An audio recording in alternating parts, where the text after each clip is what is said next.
તો જય શ્રી રામ બધાને। આજે તમારો ગુજ્જુભાઈ પહોંચી ગયો હતો ડભોડિયા હનુમાને। સૌથી પહેલા અમે પ્રખ્યાત ખોડિયારની ચા પીધી। વાતાવરણ એકદમ ઠંડુ હતું। એક્ટિવા મસ્તી કરતા કરતા અમે પહોંચી ગયા ડભોડિયા હનુમાને। જેવા મંદિરમાં એન્ટર થયા હવે હનુમાનજી અમારું સ્વાગત કર્યું। મંદિરમાં અંદર જતા જ મસ્ત હનુમાનજી દાદાના દર્શન થયા। જય ડભોડિયા હનુમાન। કોમેન્ટમાં જય શ્રી રામ જરૂર લખજો।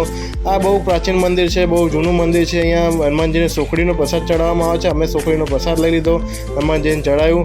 અને ત્યાં વાંદરાઓ પણ ખૂબ હતા, જે હનુમાનજીનું ખૂબ જ મોટું સ્વરૂપ છે।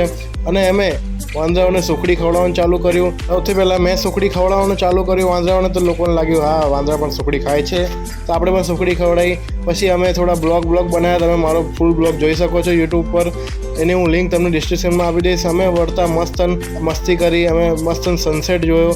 છેલ્લે ભૂખ લાગી તો અમે ગાંઠિયા રથમાં પહોંચી ગયા। મસ્તન 2 દાળ પકવાન મંગાવ્યા। ભાઈ અમને દાળ પકવાન કમ્પ્લીટ આલે। હવે આપણું બ્લોગિંગ ચાલુ થઈ જશે।